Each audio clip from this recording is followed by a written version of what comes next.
네, 치솟는 물가 탓에 요즘 금리 인하 시점도 늦춰지고 있고요. 그런 사이에 더 이상 뭐 빌릴 것도 없고 갚을 것도 없는 한국의 대출자는 계속 늘어나고 있고요. 대한민국 지금 어떻게 돼가고 있는지 걱정이 많습니다. 한국은행이 최근 밝힌 자료에 따르면 세 곳 이상에서 대출을 받은 다중채무자가 450만 명으로 역대 가장 많은 걸로 나타났고요. 279만 명은 소득의 대부분을 빚 갚는 데 써야 할 처지로 추정이 된다고 하는데, 결국 지금 대한민국 경제가 휘청거리면서 근간이 흔들리고 있고 국민들 지금 전부 다 나락으로 떨어지고 있습니다. 이 상황을 어떻게 해결해야 될지 오늘 이와 관련된 금융 관련된 정책이나 이 상황 좀 한번 여쭤보도록 하겠습니다.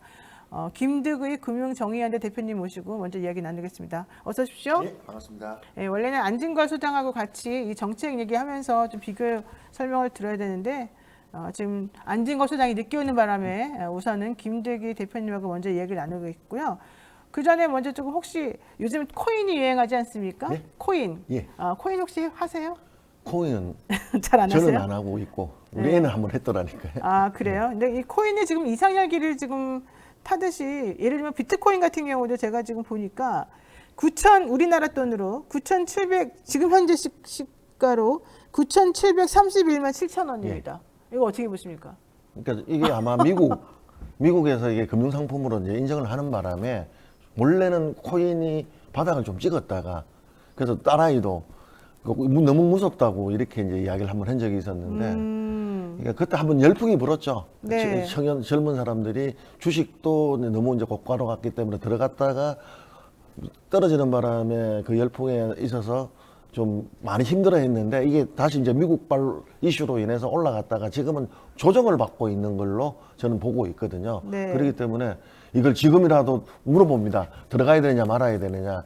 그런데 사실은 저는 코인에 대해서는 좀 위험하다고 보고 있거든요. 이게 이제 안정성에 있어서나 이런 데 있어서 등락폭들이 너무 크고 24시간 매번 돌아가고 있기 때문에 좀 더 좀 안정성을 추구하시는 층들은 좀 신중해야 되지 않겠느냐. 저는 그렇게 보고 있습니다. 그러니까요. 9천만 원이라면 제가 보기에는 오를 때만큼 올랐지 않았냐 이렇게 이야기를 할 수가 있는데 제가 보기엔 1억도 넘게 갈 것 같아요. 이렇게 네. 이 말을 하고 나면 또 네. 오르더라니까요. 아니 진짜 1억이 네. 넘게 갈 것 같아요. 왜냐하면 제가 지난주에 봤을 때 한 열흘도 아니죠. 한 일주일 전에 봤을 때 8,600만 예, 원이었거든요. 그렇죠. 지금 일주일 사이에 1,000만 원이 갑자기 오른 거예요. 네. 근데 실체가 사실 없는 것인데 여기에 코인 하나당 1억이 된다는 것 자체가 상식적이지가 않은데 사람들이 너무 돈도 없고 돈을 벌 수 있는 방법도 없으니까 이제 여기에 지금 쏠리는 거예요. 게다가 이더리움도 지금 보니까 원래는 지난주 정도에 한 400 몇십만 원이었거든요. 지금 우리나라 돈으로 지금 한 550만 원 정도 되거든요. 게다가 이런 그 코인들 이제 그래도 어느 정도 안정성 있고 실체가 좀 있다고 알려진 그런 코인들은 그나마 괜찮은데 밈코인이라고 불리우는 그런 정말 실체도 없는 정말 그렇죠. 장난치는 그런 코인들이 있어요. 그런 코인들도 지금 막 150%가 올랐다 뭐가 올랐다 막 이러는 거야. 그러니까 그냥 돈 넣고 돈 먹기처럼 지금 이 상황이 돌아가고 있는 거예요. 그러니까 그랬기 때문에 저는 좀 위험하다고 보고 이제 말씀을 드리는 게 홍콩 ELS 같은 경우 오늘 이제 보상안 발표가 될 건데 꼭지에서 그 상품을 판매를 했거든요. 안정성을 추구하는 고객들에게 마치 예금처럼. 그러니까 마찬가지로 지금 코인 같은 경우에 더 올라갈 거라서도 예측을 하지만 이게 과연 정상적인 가격이냐. 비트코인이라는 것들은 대표 주자이기 때문에 코인계에서는 어쨌든 삼성 같은 이미지를 주기 때문에 뭐 9천만 원에서 1억 할 수 있는데 소위 말하는 잡코인들 그리고 이게 코인의 문제점은 뭐냐면 거래소라고 하는 게 정근거래소가 아니거든요. 그러니까 소위 말해서 회사들이 만들어 가지고 있는 거래소다 보니까 믿지 못하는 거래소에서 먹튀하는 경우도 많고 다단계 방식으로 팔아서 사기도 일어나는 경우가 많다 보니까 이 코인 사기에 대한 피해를 호소하시는 분들도 많고 검찰에 수사 중인 사건들도 있기 때문에 한다 하더라도 좀 대표주 중심으로 들어가는 게 어떻겠냐 이 말씀을 꼭 드리고 싶어요. 근데 어쨌든 중요한 건 사람들이 그런 것에 몰린다는 것 자체가 지금 경제적으로 너무 힘들죠. 희망이 네. 없기 때문인 거잖아요. 그러니까 부동산은 살 수 있는 것은 이제 포기에 가까운 거죠. 그렇죠. 제가 내 집 마련 꿈은 엄감생심 못 꾸게 이제 만들어져 있는 상황에서 주식을 들어갔는데 주식 시장은 계속 지금 뭐 한 1년째 행보를 하고 있거든요. 네. 그러다 보니까 이 수익률이 지금 미국발 이슈로 인해서 계속 오르고 있다 보니까 코인에 대한 열풍이 다시 일어나지 않았나 이렇게 보고 있습니다. 네, 자 이제 본론으로 들어가서 개인 채무에 대한 얘기를 한번 해보겠습니다. 결과적으로는 다 모든 게 민생입니다. 경제입니다. 여러분들 한번 좀 잘 좀 얘기를 한번 해볼게요. 지금 다중채무자가 역대 최대라고 예. 합니다. 다중채무라고 하는 건 정확히 무엇을 말하는 것이고 이게 지금 우리 사회에서 어떠한 영향을 끼친다고 봐야 됩니까? 그러니까 다중채무자라는 것은 다중, 그러니까 빚을 여러 군데서 빌렸다라고 여러 이야기를- 군데서 빚을 예. 돈을 빌렸다. 돈을 빌렸다고 네. 이제 이야기를 하는데 거기서 보통 우리는 금융기관 세 군데 이상이라고 이야기를 하거든요. 그러니까 세 군데 이상에서 대출을 받으신 분들이 아까 말씀하신 대로 450만 명.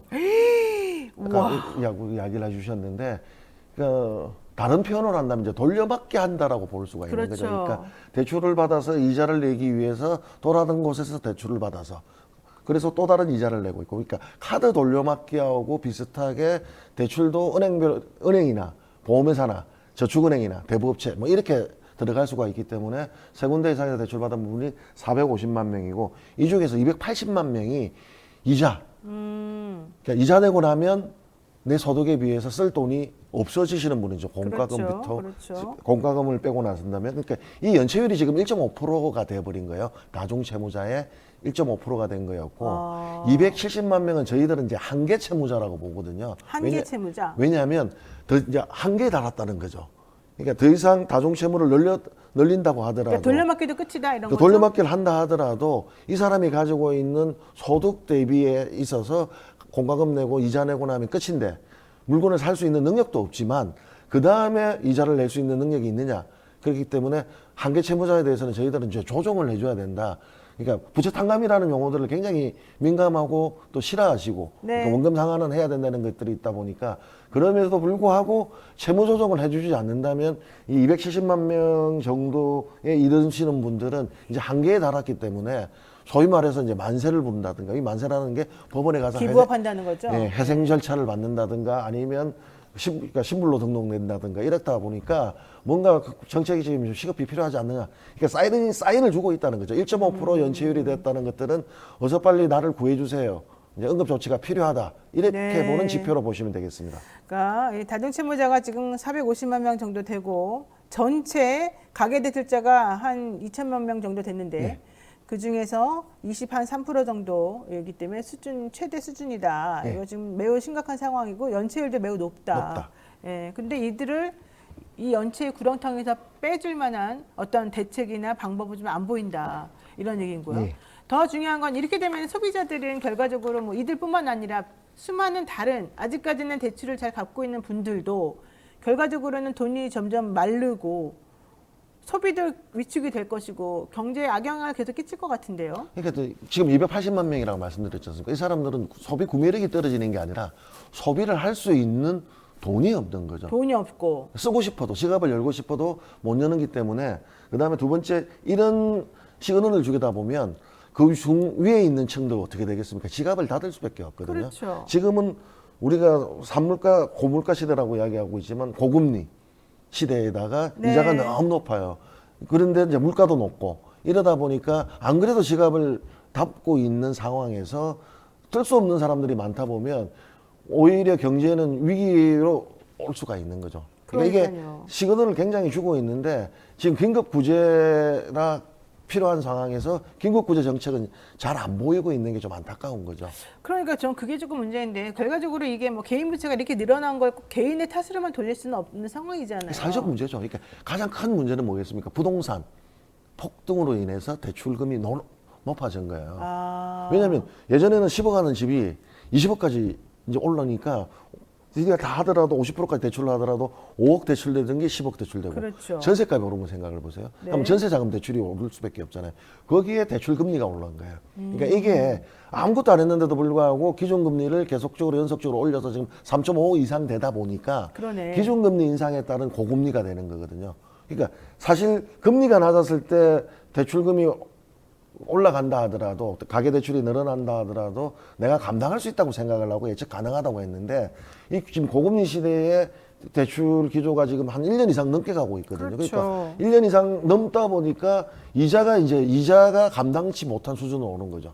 이제 그러다 보니까 내 월급 인상률, 소득 인상률보다 그 이자 인상률이 더 높이 뛰다 보니까 한계 상황에 달하는 사람들이 살려달라고 SOS를 치고 있는 270만 명이 눈에 보이기 시작했다. 이 말씀을 드리고 싶습니다. 근데 이렇게 다중채무자가 늘어나면서 그러면 오히려 그분들을 위해서 대출을 더 늘려줘야 될 것 같은데 뭐 소액 생계비 대출 받으려는 사람들 더 많은데 결국 뭐 그것도 이렇게 썩 효과적인 방법이 되는 것도 사실은 아니고. 제가 참 기자님들한테 인터뷰를 많이 받았는데 긴급 생계비 대출에서 100만 명 소액 생계비 대출을 해서 사업을 했는데 최대 100만 원까지 대출을 해줬어요. 이게 되겠냐 이렇게 생각을 했는데 이게 정말 너무나 많은 사람들이 100만 원을 대출 받으려고 한다는 거죠? 100만 원을 대출 받으려고 실효적이지 않다냐, 실효성이 떨어진다 이렇게 말했는데 그 말을 무색하게 만들게끔 긴급하게 사람들이 너무 많은 신청을 한 거죠. 그러니까 100만 원에도 몰리는 사람들이 너무나 많아서 심지어 5%까지 일어난 정도였는데 이걸 생각해서 볼 때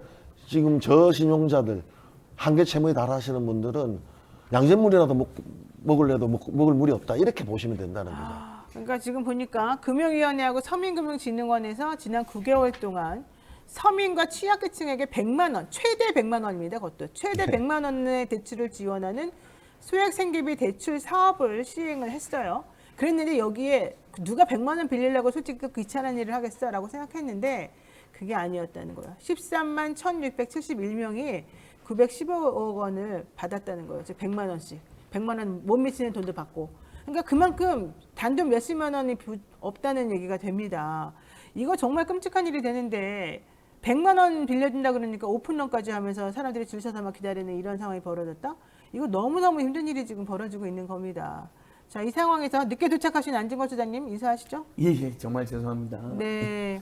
그 개인 채무가 지금 얘기 들으셨지만 다 듣고 벼랑 끝에 왔습니다. 몰린 채무자들이 지금 결국은 100만 원 안 되는 몇십만 원이라도 빌리려고 이제 이렇게 행동했다는 건 그만큼 힘들다는 얘기가 되지 않겠습니까? 예, 맞습니다. 이분들은 뭐 사채도 또 가야 되고 뭐 이럽니까? 어떻게 됩니까, 현실이? 예, 만약에 이제 이 대출 실행 건수는 14만이잖아요. 네. 근데 그것마저도 안 된 사람들이 있기 때문에 실제로는 더 많은 사람들이 100만 원이 절박해서 줄을 섰다는 건데 가보면 네. 50만 원만 먼저 줍니다. 그때부터 논란이 됐습니다. 100만 원 바로 주는 게 빌려준다고 아니고요. 해놓고는 50만 원 50만 원 먼저 준 다음에 잘 갚은 사람한테만 나중에 50만 원을 추가로 줍니다.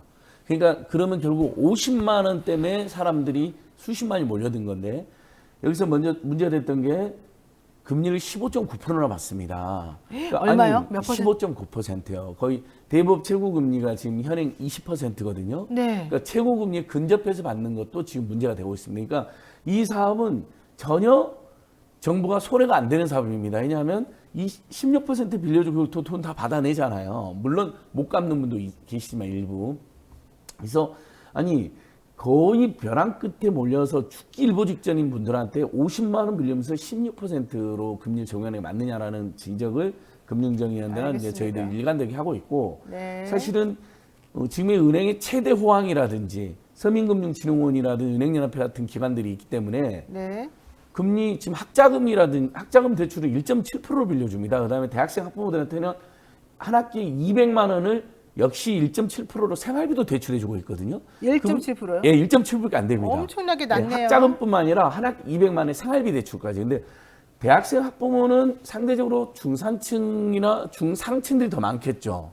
근데 정말 극빈층, 빈곤층에 있는 분들한테는 16%나 받으면서 그것도 15만 명, 최대 15만 명이 안 된다. 이건 굉장히 문제가 있다고 지적하고 있습니다. 자, 지난해 전체 가처분 소득이 1.2% 증가를 했고요. 물가가 3.6% 상승을 했다고 합니다. 여기에 더해서 먹거리 물가가 6%대로 상승을 했는데 결국 이렇게 되면은 쓸 수 있는 돈이 없어지게 되는 것이고 임금이 깎인 것하고 마찬가지 현상이 벌어지는 것이거든요. 이렇게 되면은 우리가 어떻게 먹고 살 수가 있습니까, 소장님? 그러니까 실질적으로 경기가 지금 계속 횡보를 하고 있고 나중 채무자는 늘어나고 있고 연체율은 높아지고 있는데 결국은 월급이 올라줘야지 물가 상승률 대비 뭐 임금 상승률이 높아야 되는데 그걸 지금 정부는 하겠다라고 여러 가지 이야기를 하고 있지만 현재에서는 안 되다 보니까 대폭이 되고 있는 거죠. 그러니까 지금은 우선은 기대할 수 있는 게 이거는 우리의 의지와 상관없이 미국이 금리를 내려주면 금리는 좀 내려갈 것 같거든요. 그러니까 일단 숨통이 트여지는 게 지금 많은 금융권 관계자들은 미국이 언제 금리가 내리는지 보고 있어요. 그러니까 이자가 너무 높아요. 좀 전에 우리 예. 안 소장 말한 것처럼 만약에 정말 100만 원도 안 되는 돈 빌려주면서 이자를 16%나 15.9%면 16%인데 16%나 받아버린다면은 도대체 누가 그 돈을 빌려서 어떻게 갚을 수가 있다는 거예요. 네. 이제 갚긴 갚아도 정말 소액 생기비를 빌려면 신품 이자를 적용하면 그분들이 이제 정부로 또 추심을 당하기 때문에 또 우리나라 국민들이 착해가지고 일단 빌린 돈은 갚아야 되는 관념이 있잖아요. 당연한 것이고. 그러면 이자를 100만 원을 빌렸으면 16만 원을 낸다는 이야기잖아요. 당연히 그러면 이분들이 소비를 할 수 있을까 없을까요? 소비를 못 합니다. 그러니까 네. 내수 기반이란 게 근본적으로 다 무너지는 겁니다. 비슷한 통계로 작년에 우리 국민들이 지금 현재 2천만 가구 정도가 빚이 있는데요. 그냥 빚 없는 가구까지 하면 2,300만, 400만 가구인데 전체 가구수는 이자가 원래 재작년까지는 한 8만 원, 9만 원 수준이 된 게 작년에는 평균에 13만 원 올라갔습니다. 대폭 이자가 늘어났거든요. 근데 이 13만 원은 빚이 없는 집까지 평균 됐으니까 작아 보이는 거죠. 13만 원도 물론 작은 돈은 아니지만 뭐 우리가 통신비도 15만 10만 나가니까 꽤 큰 부담인데 근데 빚 있는 집으로만 분석을 해보면요. 뭐 50만 원, 100만 원씩 이자를 내는 집이 수두룩하니까 이분들은 그러니까요. 전혀 소비를 할 수가 없습니다. 소비를 오히려 줄이죠. 그래서 작년에 식료품비 소비가 우리나라 역사적 처음으로 식료품비 소비가 항상 늘어났거든요. 왜냐하면 더 잘 먹고 더 비싸고 더 유기농 더 안전한 제품을 우리가 선호하잖아요. 근데 작년에 3%가 오히려 줄어들었습니다. 아이고, 그러니까 돈 났네요. 이자로 다 내고 도저히 못 사니까 식료품 먹는 걸. 맛있고 건강한 걸 줄여버리는 거죠. 그렇게 되면 정말 끝장이라고 볼 수밖에 없어요. 먹을 거를 줄인다는 거는 그 시그널이 매우 위험한 상황이죠. 그런데 여기에 더해서 제가 좀 정말 충격적인 이 상황을 말씀을 안 드릴 수가 없습니다. 서민 금융 공급을 확대하겠다던 정부 결국 취약계층을 위한 정책 금융 상품으로 햇살론이라고 하는 게 있는데 여기에 들어가는 재원을 1조 원이나 넘게 줄여버린 거예요. 도대체 이게 말이 되는 것인지 우선 햇살론이 무엇이고 현실적으로 이것을 줄인다는 게 무슨 뜻을 말하는 건지 좀 들어보겠습니다. 그러니까 햇살론이라는 것은 그러니까 빚이 많으신 분들 아까 16% 대출 이자 이야기하셨지 않습니까? 네. 아니면 현금 카드 서비스 19% 이렇게 지금 받고 있는 사람들에게 대출 금리를 이자를 낮춰주는 거죠. 이자를 좀 낮춰준다. 그러니까 이게 이제 원래는 이제 6%대였는데 네. 지금 이제 금리가 오르다 보니까 11% 정도 내외로 형성이 되고 있거든요. 그리고 금액은 얼마 정도냐면 연소득 한 4천만 원 내외에 있는 사람인데 2천만 원까지 이제 대출을 해주다 보니까 사실은 급하게 현금 서비스라든가 여러 가지 대출을 받았던 사람들에게 있어서는 이 대출이 이루어졌을 때는 이자를 대폭 줄일 수가 있는 거거든요. 그러니까 19%짜리를 10%로 줄인다고 생각하면 이자를 반은 줄이는 거죠. 네. 그러니까 이게 3년 내지 5년 동안 원리금 군중 산할이다 보니까 어찌 보면 대출 다중 채무자들 중에서 이자 고금리 쓰시는 분들에게는 이게 산소호흡기 같은 거였어요. 한 번 구제를 해주니까 그렇죠. 이자를 반을 줄일 수 있는데 네. 그걸 과학예술 줄이듯이 1조를 줄이다 보니까 금액이 확 깎일 수밖에 없는 거고 대출 심사가 까다롭다 이렇게 됐다는 이야기들이 나오고 있고요. 이게 어떨 때는 3천만 원까지 되었거든요. 근데 그게 이제 2천만 원으로 줄어든 것도 있고 실질적으로 좀 까다롭게 된 거죠. 원래는 받을 수 있는 사람들이 안 되는 경우도 있다라고 저희들이 심심치 않게 민원을 전화를 받고 있습니다. 네, 그러니까 이 햇살론이라고 하는 게 근로자 햇살론, 햇살론 뉴스, 햇살론 햇살론 뱅크 1호, 뭐. 햇살론 뱅크, 햇살론 여러 많아요, 종류가 여러 있는데 가지가. 네. 그러니까 이제 뭐 헷갈리시잖아요. 그냥 햇살론으로 헷갈려. 그냥 알고 계세요. 그러니까 저신용자들이나 저소득자들은 은행이나 제2금융권 가도 돈을 안 빌려줍니다. 네, 그렇죠. 요즘에 또 연체율이 늘어나고 있으니까. 그러니까 결국 서민금융진흥원이라는 국가기관입니다. 이제 상식적으로 콜센터는 1397입니다. 왜냐하면 우리 애청자들 중에도 또 주변에 진짜 돈이 필요한데 안 빌려주면 어떡합니까? 그러면 서민금융진흥원 가면 그래도 1397 저신용 번. 1397 콜센터 그리고 전국에 100개 정도의 지부 조직이 있습니다. 그래서 상담도 해줍니다.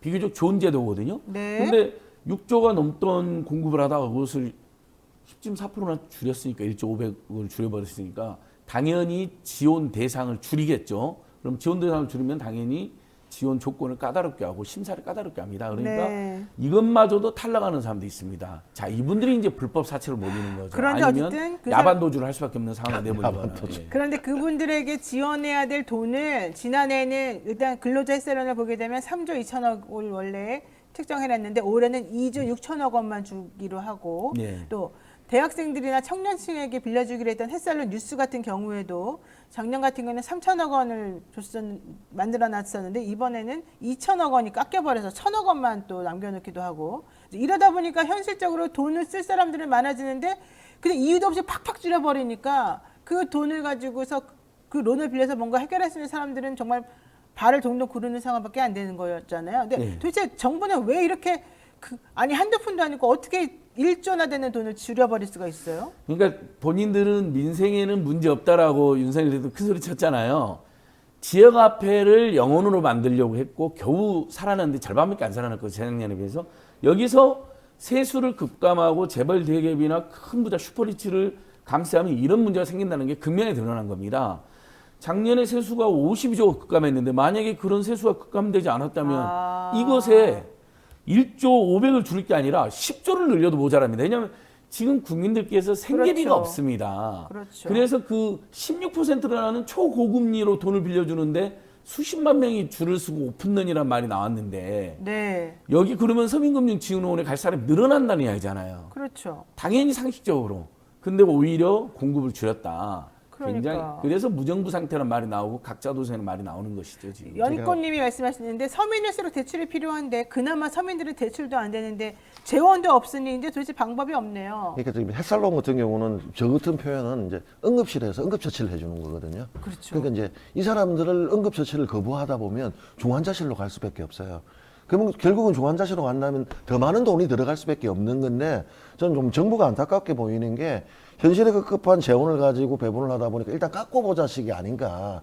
이제 그 깎고보자식이 오히려 나중에는 이 채무자가 나락으로 떨어져서 이제 사회복지 기금을 지출할 수 있는 거기 때문에 배보다 배꼽이 더 커질 수 있는 건데 일단 깎고보는 식으로 가는 것들은 저는 아니라고 생각을 해요. 차라리 다른 걸 줄여지. 사실 아까 말씀하실 때 우리 안윤성 허리띠를 줄인다고 이야기하고 있잖아요. 그럼 보릿고개 시대가 다시 오는 것도 아닌데 21세기에 이걸 긴급자금을 가지고 사실상 햇살론이 복지적 정책이 있었던 거였거든요. 왜냐하면 더 떨어지기 전에 나락으로 떨어지기 전에 구해주자는 개념의 대출이었는데 이걸 줄인다는 게 제가 보기엔 도저히 납득이 안 됐어요. 네, 자 알겠습니다. 어쨌든 아마도 이제 지난번에 대통령이 또 청년들에게 무슨 희망 접근 같은 거 이렇게 들게 해서 뭔가 나중에 목돈 마련해준다라고 하는 그런 공약 같은 거 얘기하면서 그쪽으로 또 돈을 조금이라도 주다 보니까 안 그래도 없는 재원에서 돈을 마련할 길이 없으니까 이쪽 조용히 있는 이 햇살론 이런 걸 건드리고 지금 있는 것 같이 지금 보입니다. 자, 뭐 참 상식적으로 납득이 안 가지만 어쨌든 할 수 있는 게 없어요. 우리가 정부가 아니고 내가 대통령이 아니니까 내가 뭐라고 할 수가 없네요. 이때 할 수 있는 거는 여야의 금융 공약 발표 이런 것들을 좀 살펴보면서 이번 총선을 제대로 좀 만들어 나가는 수밖에 우리가 할 수 있는 게 없습니다. 네. 어떤 내용인지 소개를 좀 부탁드릴게요. 네, 제가 이제 민주당 부분은 제가 소개해드리고 국민의힘 부분은 우리 김득희 대표님이 소개해 주시면 될 것 같은데요. 제가 여기는 직접 민주당이 공약 발표 현장에 제가 초대받아서 갔기 때문에 네. 일단 지금 고금리의 여러 주범이 있는데 세계적인 고금리가 당연히 영향을 끼치지만 대한민국 특별하게 은행들이 지금 작년에만 이자 수익이 60조나 될 정도로 폭리 구조가 있다. 맞아요. 이걸 민주당의 민병덕 의원 등이 밝혀냈는데 사실 우리가 대출 금리를 가산할 때 은행이 자기들이 내야 될 돈까지 우리 이자에 반영됐다면 황당하잖아요. 네. 그게 예금보험료라든지 지급준비금 같은 비용을 대출금리, 가상금리에 포함시켜놨다는 게 밝혀졌습니다. 그래서 네. 일부는 지금 폐지가 개선되고 있는데 이 부분은 앞으로 모든 대출금리 중에서 기본금리에다 가상금리를 붙여서 우리한테 이자가 부과되는데 가상금리에서 은행이 내야 될, 공급자 측이 내야 될 비용을 소비자에 전가하는 걸 전면 중단하겠다. 네. 이런 의미가 있고 그다음에 지금 저금리로 대안대출 갈아타고 싶어도 중도상환 수수료가 나오니까 머뭇거리는 분도 있습니다. 저금리로 갈아탄 것보다 대안대출이 나왔는데 지금 전세자금, 신용자금, 주택담보대출 다 되거든요. 이건 굉장히 잘 된 겁니다. 토스나 카카오톡 같은 이제 그 플랫폼에 가셔서 하면 되는데 물론 이제 보이스피싱을 조심하시는데 중도상환수를 단계적으로 폐지하겠다는 공약을 민주당이 냈고요. 이것도 의미가 있고 그다음에 금리인하 요구권이라고 있습니다. 현재 은행법, 여신전문금융법 등에 이제 다 규정되는데 본인이 승진하거나 상속을 받거나 뭐 신용도가 개선이 되면 요즘은 신용점수가 1000점으로 세분화되어 있잖아요. 그래서 금방금 알려줍니다. 네, 맞아요. 조금만 신용점수가 올라와도 바로 은행에다가 금리나 요건을 행사하십시오. 근데 수용률이 지금 3분의 1밖에 되지 않습니다. 그래서 민주당의 대체 뭐냐면 금리나 요건이 있는지를 모르는 분들이 많습니다. 일단 금리나 요건을 대폭 홍보를 하고 그다음에 금리나 요건에 김득희 채무자나 혹시 노영희 채무자 아니면 채무자가 해당한다. 최근에 당신 월급이 올랐네요. 신용도 상승이 되면 본인은 바빠갖고 잊어먹는 경우 있잖아요. 모르고 은행이 주기적으로 통지를 해주라는 겁니다. 노영희 대출자님 금리나 요건 행사 대상자입니다. 이렇게 이건 의미가 있습니다. 네. 자, 그럼 국민의힘에서 서민 소상공인 새로 희망이라고 하는 정책을 발표한 거 아닙니까? 이건 어떻게 되나요? 국민의힘 같은 경우에는 그 서민 소상공인 새로운 희망이라는 게 전국민 자산 형성, 서민을 위한 성장 금융 기반 조성, 골목 상권 보호, 소상공인 회복 지원을 골자로 하고 있는데 우리가 뭐이 방송을 보시는 40대 이상 분들은 잘 알고 있는 재형저축. 대형저축. 예, 우리 이게 어렸을 이제 때, 젊었을 때. 보완한다라고 생각하시면 되는데 어허. 한마디로 말하면 재형저축이 요즘 청년들 이자 더 주는 거하고 비슷하게 일정 금액 한도 내에서는 고금리를 주겠다라고 하는 재형저축이 드디어 다시 살아났고요.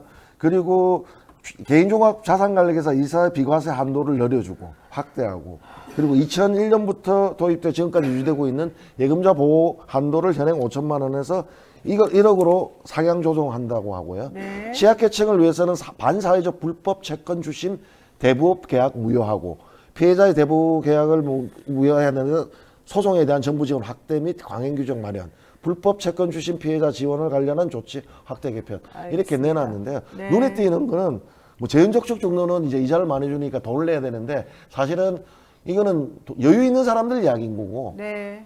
대출자 채무자 입장에서는 재형저축은 그림의 떡인 거고요. 다만 후반부에 마지막에 말씀드렸던 불법 채권 주심에 대한 거. 그러니까 사실은 우리가 20% 넘는 이자는 안 내도 되는 것들이거든요. 이제 그럼에도 불구하고 법보다 주먹이 가깝다고 불법 대부업체를 이용하다 보니까 고금리를 지금 많이 내고 있는데 이것들을 강행적으로 만들고 지원해 주겠다라고 하고 있기 때문에 그나마 조금은 숨통이 트일 법이 아닌가 이렇게 보고 있고 마지막으로 국민의힘은 소상공인과 골목상권 확립을 위해서 온누리 상품권 활용처 및 발행을 목표로 해서 확대하겠다 이렇게 발표를 했습니다. 네. 근데 지역화폐를 없애려다가 오늘 상품권 확대한다고 하니까 중소상공인들도 엄청 화가 나 있고요. 좀 어이가 좀 없네요. 작년에 예를 들면 청년들이나 대학생들 학자금 대출을 이자를 낮춰주고 국가자금 확대했어야 되는데 올해 2월에서 서둘러 발표했잖아요. 네. 올해 적용도 안 되거든요. 돈도 없고. 그러니까 총선 앞두고 모든 거짓말과 뻥을 동원하고 있다는 지적이 불가피한데 민주당 정책이 하나 재밌는 게요. 그 전국민 생계비 계좌를 만들겠다는 겁니다. 우리가 통장이 여러 개 있잖아요. 그 중에 하나를 생계비 계좌로 지정을 하면 거기에는 최저 생계비 이제 법정 최저 생계비 이하의 돈은 압류를 못하게 하겠다는 겁니다. 지금도 그런 제도는 있는데 지금은 통장을 마구잡이로 돈이 들어오면 무조건 압류해버립니다. 채권자들이. 그럼 생계비까지 압류가 돼서 본인이 직접 법원 은행에 후소하고 또 법원까지 소송을 안 해가지고 돼요. 안 돼요. 생계비니까 이거 풀어달라 그러는데 그게 아니라 앞으로는 딱 전국민 생계비 계좌로 본인이 지정을 한다. 어떤 은행으로. 그러면 그건 채권자들이 최저 생계비 이상이면 압류하지만 그 이하는 압류를 못하게 해서 네. 생존할 수 있도록 이것은 굉장히 의미가 있습니다. 이게 그러니까 실용적인 법인 거죠. 우리가 그 급여를 가압류하려고 하면 예전에는 100% 가압류를 했는데 법상 지금 50%밖에 가압류를 못 하고 있거든요. 그렇게 된 지 오래됐어요. 10년은 넘었어요. 그게 네. 이제 저렇게 생계비 최저 생계비에 대해서는 한다라고 했기 때문에 이게 제가 말씀드리니까 굉장히 오래된 2000년대 도입된 한 중반에 도입됐는데 그럼요. 2005년 네, 이후인데 엄청 오래됐는데 이제 그런 사람들이 취지의 모르죠. 법이 이제 나온다는 네, 거죠. 네, 알겠습니다. 자, 이번에 안진걸 TV에서 뭐 수익금 전액으로 청년들에게 장학생을 선발해서 돈을 조금 지급한다고 하는데 좋은 일 많이 하시니까 참 반갑고요. 예, 자, 마지막으로 그냥 짧게 한마디씩 30초씩만 가계부채 해결을 위해서 어떤 정책이나 법이 필요할지 한마디만 해주십시오. 그러니까 햇살론 같은 자금들을 줄이다 보면 오히려 더 많은 비용이 들 수 있기 때문에 이번 선거가 끝나고 나서 추경을 예산을 잡을 때 햇살론은 다시 좀 살려주시기를 강력하게 호소드리겠습니다. 네. 예, 윤석열 정부가 안 하니까 뭐 인권연대라는 데서 벌금을 못 내서 감옥 가는 분들에서 장발증은행도 만들고 저희는 소액 생계지원금 10만 원이라도 정말 바로 드리자 해서 홍길동 은행 프로젝트도 이제 3월 중순에 하게 됐는데요. 지금 가장 중요한 것은 정말 돈이 없어서 죽게 생긴 분들을 도와주는 겁니다. 네, 네, 그러면 학자금하고 생활비를 제가 1.7% 저금리로 빌려준다고 말씀드렸는데 당연히 대학생 학부모는 그걸 이용하시고요. 대학생이나 학부모 아닌 분들에게도 서민금융진흥원을 찾아갔을 때 그래도 5% 안팎 정도로 100만 원이든 200만 원이든 정말 긴급 생계비는 빌려줄 수 있어야 되는 거 아닙니까? 근데 50만 원을 16%에 빌려주는 경우가 어디 있습니까? 이건 너무나 가혹하고 그러니까요. 하늘 지하에 있는 장발장들이 모두 들고 일어나서 통곡할 일입니다. 아니 그냥 나는 그냥 빌려주는 줄 알았어요. 이거를 무슨 16% 16%를 받아야 예. 미친 거 아니에요? 진짜. 그러니까 학자금하고 생활비도 1.7%를 빌려주면서 어떻게 16% 받을 생각을 합니까? 아니 그런 정책을 내놓는다는 것 자체가 내가 보기엔 정말 비정상적이고 무슨 사고방식인지 이해가 안 갑니다. 좀 제발 정신들 좀 차리시기 바랍니다. 여기까지 하겠습니다. 두 분 말씀 예, 고맙습니다. 예. 감사합니다. 감사합니다.